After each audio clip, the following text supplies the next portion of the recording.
waaw déjà élection législative bokk na ci élection bi nga xamante ne historiquement du mobiliser trop boo xoolee taux d'abstention législative toujours mooy ëpp doole parce que du dafa nekk ci diggante ñaari élection benn bi mooy présidentielle nga xamante ne boobu en général day focaliser lu bëri ak local nga xamante ne comme nawetaan la donc finalement élection député pour que mu mobiliser tous les électeurs maanaam pour que parti bu nekk sa potentiel yëpp nga mobiliser ko lu jafe lay doon parce que d'autant plus que 165 députés ngay tànn alors que 552 communes moo am Sénégal yenn communes yu bëri dinañ ne kat bon gisuñu suñu bopp ci biir wala lële finalement donc élection la yu day waar yoo xamante ne en général taux d'abstention day bëri donc bataille bi parti yi mën a def yëpp mooy jéem a mobiliser le maximum de leurs militants pour voter donc élection yi globalement enseignement bi ñu ciy tiré ci législative yi mooy déjà Benno Bokk Yaakaar moo ëpp ay députés avec 82 députés Yewwi Askan Wi topp ci je pense avec 56 députés n'est-ce pas beneen coalition bi muy Wallu toppaat ci avec 24 députés donc mën nañ ne la première force politique en termes de coalition Benno Bokk Yaakaar frôlé nañu majorité absolue mais c'est réglé parce que y a un député en l'occurrence Pape Diop bu jël ay responsabilités mu wax ne moom day rejoindre le groupe parlementaire de Benno Bokk Yaakaar muy loo xamante ne également lu ñëpp di saluer la parce que dëkku Afrique li jig dëkku tubaab yi jiguñu li jig dëkku tubaab yi mooy ñoom tàmm nañu cohabitation am nañ culture cohabitation yàgg nañ ci tàmm nañu également des assemblées plurielles yoo xamante ne ñi xëcc jaar nii ñi xëcc jaar nañ am na ki dëkk yoo xamante ne sax c'est très instable d'un point de vue institutionnel mais duñ ko gis trop loolu c'est typiquement culturel mais Afrique en général nga am cohérence maanaam entre l'exécutif et le législatif dafay baax ndax day wàññi tension ndax finalité politique mooy lan mooy client bi mooy citoyen bi est-ce que citoyen dañ ko war a installer dans une position boo xamante ne parti politique dañuy xëccoo ba yàqal citoyen bi non je pense que egguñu foofu ba tax na damay sant électeurs yi voté Benno Bokk Yaakaar mais également di remercier électeurs yu Sénégal yépp mais surtout le fait que ñu am une majorité absolue à l'Assemblée dina permettre déjà au moins Benno mën a continuer ci trajectoire bi nga xamante ne ci lañ nekk depuis plusieurs années muy la trajectoire d'émergence du Sénégal donc stabilité institutionnelle am na foofu donc loolu lu ñuy sant yàlla même si par ailleurs enseignement yi ñu ciy tiré mooy effectivement boo ko comparé ak 2017 le nombre de députés wàññeeku na lool pour la majorité présidentielle loolu jàngat la boo xamante ne jàngatu biir nekk la boo xam ne war nañ ci xoolaat lu bëri parce que électeurs yi voté ak yi voté wul war nañu interroger question yi poser wu ay questions par rapport ak ñaari motivation yi waaw am na ñoo xamante ne en général dañuy def vote sanction ndax nit mën na la mere ci benn fànn mu def vote sanction am na ñoo xamante ne mën nañ la mere waroon la votel ñu toog seen kër ñaar yooyu yëpp nag l'un dans l'autre ay jàngat la mais li ëpp importance mooy on a conservé la majorité ce qui permet de continuer des politiques publiques conformément au plan Sénégal émergent bi nga xamante ne lu ci waay mënti wax aussi plan la boo xamante ne indi na ay résultats au Sénégal ndax TER amu fi woon BRT amu fi woon port bu bees pul la bu Bargny léegi mu pari bu yenn Ndayane léegi mu tàmbali aéroport bi autoroute yi pont yi bourse familiale CMU tout ça c'est ay nouveautés la yoo xamante ne président Macky Sall moo ko indi au Sénégal donc gëm naa ne électeurs yi voté xëj na du bilan bi surtout ñi voté contre wala ñi toog seen kër voté wuñu te waroon ñu voté xëj na du bilan bee tax dañu war a jàngat lépp dans un package mais li ëpp importance c'est d'être optimiste et de tout faire pour que ñu continuer ce travail d'explication ñu gën a jege askan bi gën a jàngat lu bëri mais waruñu mel ni gañewuñu ndax ñun ñoo gañe dañu gañe bu leer nañ déjà ña topp ci ñun muy waa Yewwi dégg nga tout de suite très rapidement waa Wallu ñu ngay wàññiwaat seen bopp ba nga xamante ni ñoom sax jàpp nañ ne ñett yi ñu am ci biir Yewwi buñ ko yokkee ca la ñu am xëy na ñoom ñu ngi yaakaar ne sax ñoom waa Wallu boo ko waxee mooy PDS presque ñoom ñu ngi jàpp ne ñoom ñooy la principale force d'opposition buñ ko calculer ci wàllu parti politique donc jàngat boobu laa ci am mais li ci ëpp solo aussi mooy politique toujours boo ciy dem da ngay jàngat da ngay évaluer man gëm naa ne c'est pas le bilan du président Macky Sall moo tax ba ñenn ñi voté wuñu wala moo tax ñenn ñi voté luñu xëy na l'explication est ailleurs parce que en termes de bilan et de leadership li président wane ci Sénégal gëw ma ne nit wane na ko fi ici en Afrique. waaw jàngat bi yëpp mooy déjà man jàpp naa ne c'est les communes yi gën a jege urbanisation man damay analyser d'un point de vue sociologique boo xoolee les grandes villes effectivement Benno ñàkk na ko muy Dakar Pikine Guédiawaye boo ñëwee Thiès yenn capitales régionales yi effectivement Benno ñàkk na ko nit ñi xaw a saf tuuti ci capitale régionale wala ñu nekk carrément une ville des villes en voie d'urbanisation pratiquement gis naa ne foofu quand même boo defee une analyse di nga gis ne fa la opposition bi gën a def ay percées boo nee Saly pratiquement l'urbanisation avec les hôtels et tout nga ne Diass avec tout ce qu'il y a comme grand projet yooyu effectivement ñàkk nañ ko au profit de Yewwi jàngat bi mooy il faut davantage expliquer man loolu laa jàpp parce que opposition sénégalaise dafa am ay thématiques yoo xamante ne dañ ko aborder que je considère même comme des thématiques yoo xamante ne c'est à la limite n'est-ce pas de la République waaw à la limite de la République parce que des fois dinañ utiliser thèmes yoo xamante ne par exemple sur le régionalisme sur l'ethnicisme mais également des thèmes yoo xamante ne ci affaire u borom ñaari tur yi wala des thèmes yoo xamante ne c'est des thèmes yoo xamante ne mën nañ ko réduire ci une vision manichéenne n'est-ce pas du monde parce que àdduna politique ku nekk programme contre programme le projet contre projet profil contre profil mais ñoom dañuy génn toujours gamme te génn gamme boobu ñàkkul am na xale yu koy dégg ba tax na ñun aussi côté boobu nañ ci jàngat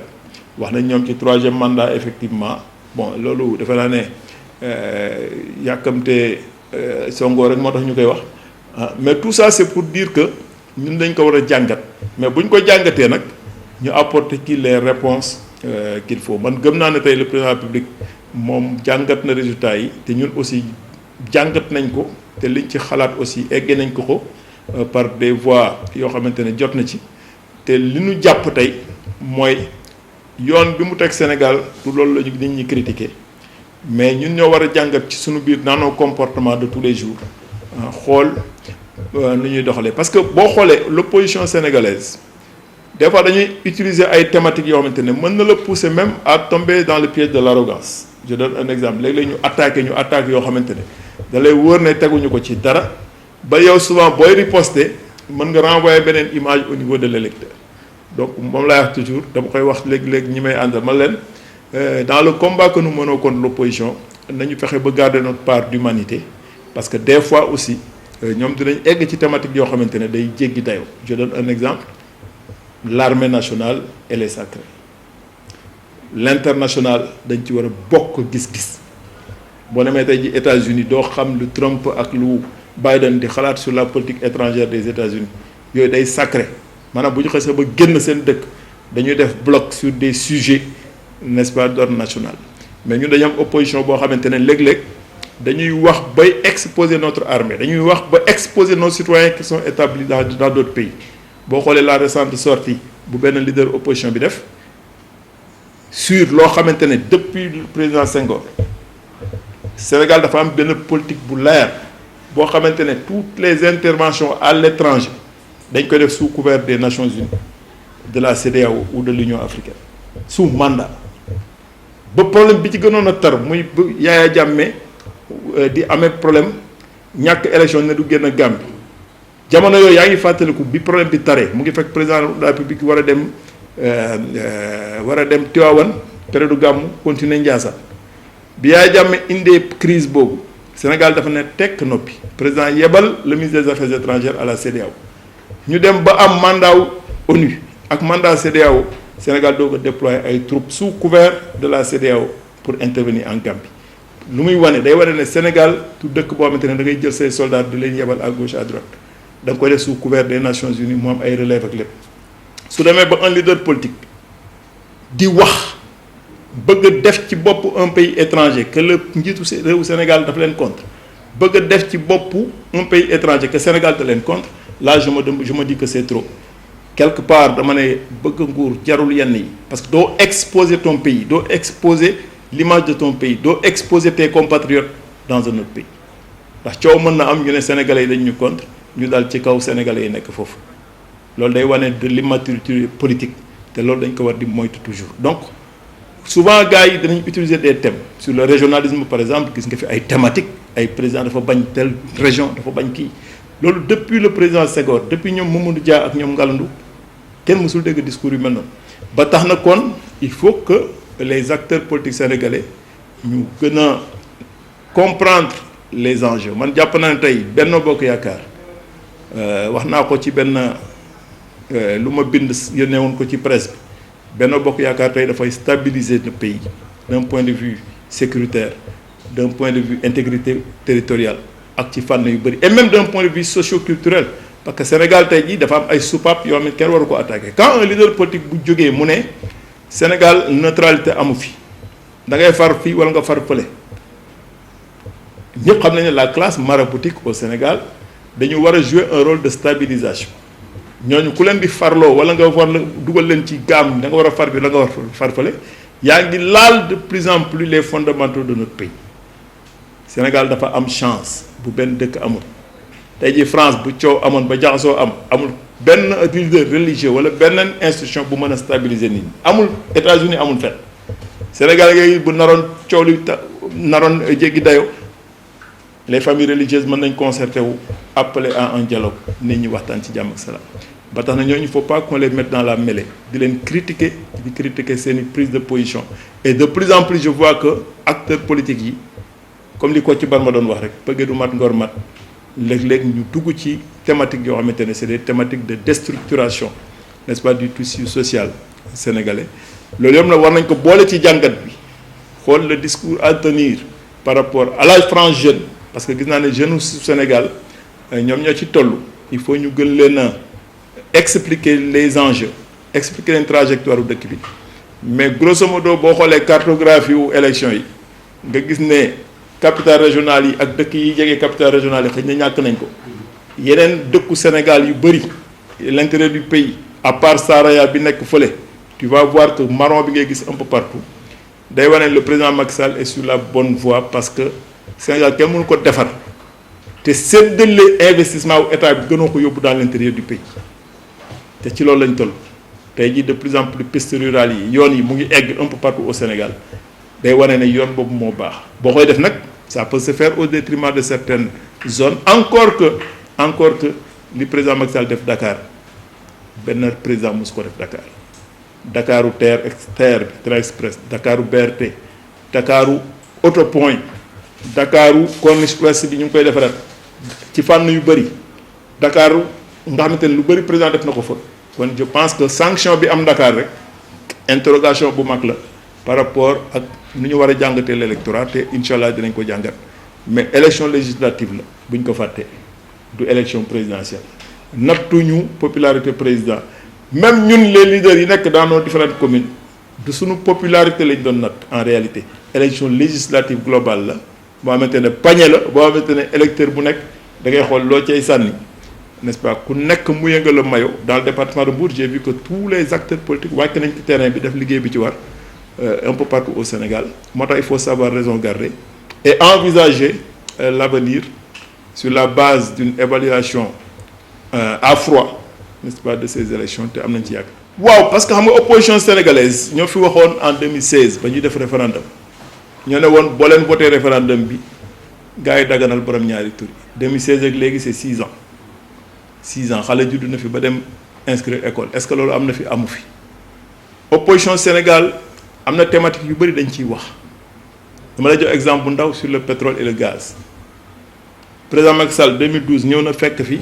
contrat bu Abdoulaye Wade signé ak Timis contrat bu ñu signé mu am ñaari position yi mu ci war a jël soit mu arrêté contrat ba wala mu bàyyi mu continuer su ko arrêté woon président Macky Sall 2012 bu ñëwoon rek ne contrat ba Karim Wade ak Abdoulaye Wade signé dama koy arrêté convention ba prévoir na ne boo ko arrêté tribunal bu nekk Paris mooy àtte tribunal boobu mënoon na àtte 5 ans 10 ans kenn du vidé contentieux bi te tant que vidéo contentieux bi recherche yooyu am Saint-Louis offshore ba gaz génn recherche yooyu day bloqué daan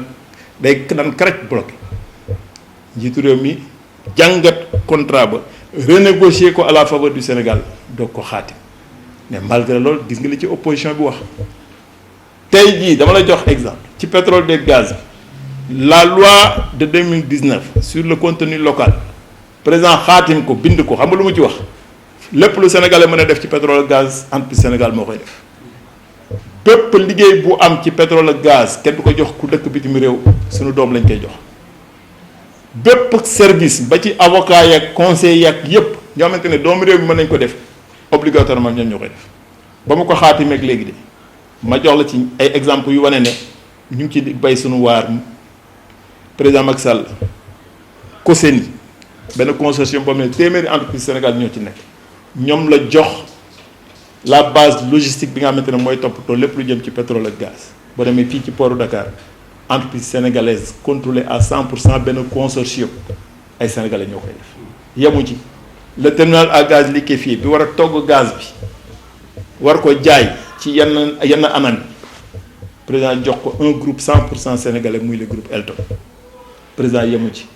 centrale ba war a togg gaz bi suba pour permettre la transition bi ñu tuddee gaz to power maanaam fexe ba sunu centrale yi dem de plus en plus vers des centrales de gaz lay doon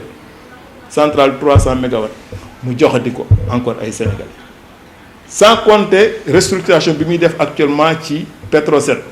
yaa ngi romb ay station Petrosen un peu partout président bëgg na balaa gaz bi di génn ak pétrole bi fekk Petrosen ñu positionné ko mu am ay entités un peu partout au Sénégal dans la distribution mesure yooyu président di jël boo demoon à travers le monde multinationales yi liggéey ci pétrole ak gaz loolu équation la pour ñoom dañ ci jaaxle boo demoon Gabon Nigéria dëkku Afrique yu bëri boo fa demoon tey multinationales yooyu dañuy contrôler toute l'histoire toutes les activités liées au pétrole et au gaz président Macky Sall commencé corriger loolu corriger bi mu koy corriger tey c'est un acte de haute portée patriotique te yàlla xam na ne njiitu réew buy def loolu en général di nga bëri ay noon à travers le monde te sa noon yooyu nekk à travers le monde nekk ci ay grandes multinationales dinañ bëgg a suuxlu ci sa vie politique bu locale nan lañ ciy suuxloo dañuy wut ay mbër yu ñuy ngepp du ma ne looloo am ndax amaguma ci firnde yu leer nañ ndax kuy wax sa bàmmeel mais tey jii acteurs politiques yi di yëngu yëpp war nañu xool bu baax ndax amul ñu leen ngemb ca gannaaw ndax mesures yi président Macky Sall di jël qui sont des mesures yoo xamante ne mu ngi ñoŋal suñu alal ci fànn yooyu mesures yooyu du neex ñun même président Macky Sall en 2012 ba mu continuer signature contrat ba mu valider signature contrat ba Abdoulaye Wade ak président ak Karim Wade defoon ba mu ko valider am na multinationale bu siiw boo xamante ne dafa tëboon di ŋàññ Sénégal muy Tullow Oil ñooñu ba ñuy ŋàññ Sénégal jamono yooyu kon jàpp leen ne xëj na sunu pétrole beeg sunu gaz bi dina tax ba ñu bëri wutee ngemb feneen fu dul Sénégal pour jéem a jaxase carte gi mais jàpp leen ne président Macky Sall Sénégal lay liggéeyal te même mesure yooyu mu jël ci pétrole beeg gaz bi nga xam ne ñun ñoo ko war a gën a vulgariser Sénégalais yi xam ko bokk na ci l'écosystème global du gaz et du pétrole day chambouler Sénégal tax koy dans le bon sens les années à venir dina dem ba suñu biir néeg yi suñu biir kër yi dinañ fa installer ay tuyaux yoo xamante ne dinañ mën a ubbi togg suñuy kii avec le gaz ak yeneen ak yeneen te gazu Sénégal bii jamono yi muy waaj a génn ci la crise ukrainienne tàmbali occidentaux yi sax ñu ngi naan gaz ba am Sénégal mook ba am Russie benn la kon tey suba gazu Sénégal boobu nu ñuy fexe ba ñoŋal ko pour Sénégal mooy ñu renforcer li président Macky Sall tegagum fii ci Sénégal parce que loolu mooy intérêt Sénégal moo tax damay inviter la presse ñu relire bu baax la loi sur le contenu local ku ko relire di nga gis bu baax ce qui est en train de se jouer actuellement au Sénégal mooy un président qui a su tirer les enseignements des échecs des différents pays pétroliers africains et qui est en train de corriger cela dans le bon sens te loolu nag boo koy def en général day coow lu day bëri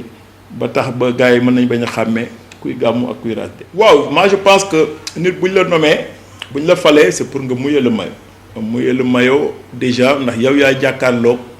le bénéficiaire du service public muy citoyen bi waa njiit bu ñu la nommé même am bu ñu la nommé wul sax te nga am possibilité di taxaw ay citoyens da nga ko war a def jaaduwul ngay liggéey ci secteur waa secteur ba soxla la duñ la jot jaaduwul nga nekk à la base nit ñi am soxla doo ci taxaw ci soxla tekkul ne da nga koy faj ak sa poos taxaw ci soxla mooy nga comprendre les politiques publiques teel ci préparer sa askan ba nga xamante ne day gën a yomb ndax état mënul nekk fépp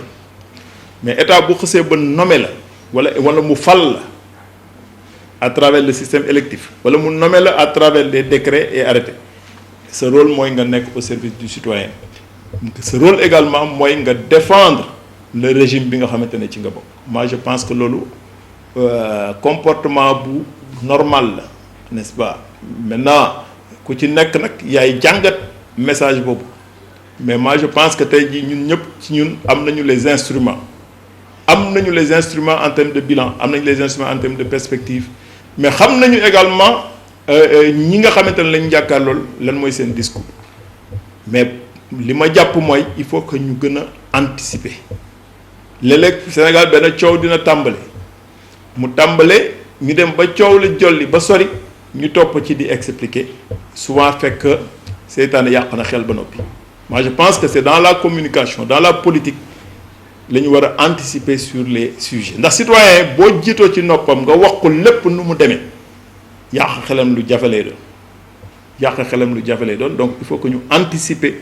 dans la communication ñu gën a proactif de telle sorte que loolu dina gën a yombal mbir mi message yu njiitu réew mi noonu laa koy jàngatee mooy nit ki da nga war di anticiper taxawu sa askan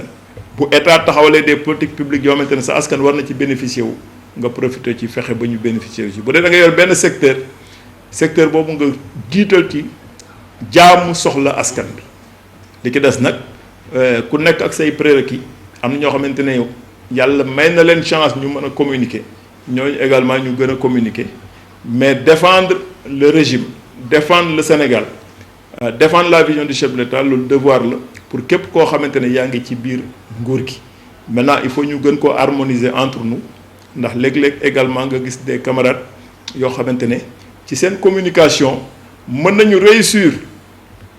à toucher la cible locale fekk moment ba ñuy moment ba ñuy toucher la cible locale de leur localité ñu ngi renvoyer benn image boo xamante ne au niveau national image boobu mën na bañ a baax moo tax communication dafa doy waar waaw ndax yaa ce qu'on appelle la distance intime maanaam ka nga toogal jàkkaarloog moom noonu ak la distance normale ak la distance publique télévision day fekk distance intime mu yóbbu ko ci distance publique maanaam la nga wax ca télévision ba ca point de presse ba la nga wax ca béréb sàngam jàppal ne sénégalais yëpp ñoo koy déggandoo kon baax na boo koy wax da ngay fexe ba sénégalais yëpp am ci une perception positive ndax président Macky Sall li mu ñu sas mooy yar teggin xam-xam lépp lu ñuy wax également ñu teg ko ci xel jàpp ne ñi ñuy seetaan aussi ci xel lañ ko def mais daal nañu jàpp ne surtout les jeunes Sénégal boo woon wute nag Sénégal bii ñun on a été jeune man ba may dugg lycée année boobu ñaari at lañ ki teg internat yi tëj internat moo doon lan mooy dans les lycées comme Delafosse dafa amoon ñoo xamante ne dëkkuñu Delafosse dëkkuñu Ndakaaru feneen lañ dëkkoon ñu loger leen fa di leen jox ndekki añ reer ñun ba ñuy dugg net fekk ñuy tëj les internats ñu traversé ce qu'on appelle les années Reagan-Thatcher muy la période bi nga xamante ne dañu doon wax dëkku Afrique yi bu leen investir ci hôpital bu leen investir ci jàng parce que c'est des secteurs non rentables muy une période très difficile plan d'ajustement structurel plan Sakho ñu dund fi yu bëri yoo xamante ne ñun suñu génération tekku nañu coono yooyu te teewul ñu egsi fi ñuy egsi ba tax na le message que je lance aux jeunes sénégalais mooy dëgg la système de réception des informations dafa changer léegi nit mën na jël portable am wax dara nga gëm ko fekk la mu wax war nga ko gën a sekk donc aujourd'hui influencer nit léegi la gën a metti président Wade président Macky ñooñu bokk nañ ci génération yi nga xamante ne xëj na surtout le président Wade danaan dem ci àll bi di wax ak askan bi di leen convaincre muy ñoom président Cheikh Anta Diop ak ñooñu seen jamono politique ci la gënoon metti ba président Macky Sall sax fekk amagul sa boom n'est-ce pas des réseaux sociaux ba ñooñu def nañ un travail d'approche un travail sincère wax ak électeurs yi aujourd'hui yomb na trop ku nekk jël sa réseau social wax sa page Facebook wax ŋàññ mën nga nekk bitim réew di wax di yàq et cetera finalement tout le monde peut être sous influence moo tax léegi acteur politique bu ci nekk da ngay sóoraale ces aspects mais ñun war nañu gën a góorgóorlu ci côté réseaux sociaux yi war nañ gën a góorgóorlu également ci fànn yooyu de telle sorte que population yi gën a comprendre le sens des politiques publiques qu'on est en train de mettre en place aujourd'hui Sénégal boo demee ci yenn dëkku Afrique le Sénégal est cité en exemple dëkk yi ñu wër kenn amul terre dëkk yi ñu wër kenn amul une politique portuaire d'envergure comme bi ñu waaj a def fii à Ndayane dëkk yi ñu wër kenn amul bourse de sécurité familiale dëkk yu ñu wër couverture maladie universelle ñenn ñi xalaataguñ ko ba koy tàmbali dëkk yu ñu wër boo demee le réseau autoroutier n'est pas aussi dense que sunu réseau bii ñu fekk bii nga xamante ne moo fi nekk actuellement ni dëkk yu ñu wër boo fa demee am na dëkk yoo xamante ne boo fa demee courant bi lu yàlla xam doyen ñu fekk fi courant à 500 mégas de capacité installée tey ñu ngi 1500 mégas dëkk yu ñu wër amuñu toolu courant ñu ci bëri amuñu éolienne yooyu yëpp nag président bu ko def ci fukki at kooku jàpp naa ne def na liggéey boo xamante ne liggéey bu am solo la maintenant li ki des ñun ñoo war a gën a góorgóorlu ci communication bi mais communication lu doy waar la ni mu mënee defar noonu la mënee yàq ba tax na foofu il faut ñu gën ko structurer te gëm naa ne président dina ko gën a structurer mais daal globalement le dernier mot serait de lancer un message aux jeunes sénégalais pour wax leen ñu gën a ràññee ñu gën a xàmmee seen Sénégal ñoom Sénégal pétrole la ak gaz pétrole ak gaz nag fu mu am Afrique dina am ñeneen ñu ñëw soxlu ci pour africains yi duñ ci bénéficier ndax dootuñu tal leneen lu dul xiroog ngaayoo seen biir jëmale suba tubaab yi jaar fa manque lépp te tubaab yee indi loolu duñ la indil ay tubaab yu weex tàll ndax tubaab mënul falu Sénégal mais dinañ fexe ba ngemb seen i doom à gauche à droite ñoo xamante ne suba seen làmmeñ mën nañ ci génnee lu mel ni suukar fekk laxasaayo moo gën a bon amuñu ku gën a expérimenter le président Macky Sall dans le contexte actuel du Sénégal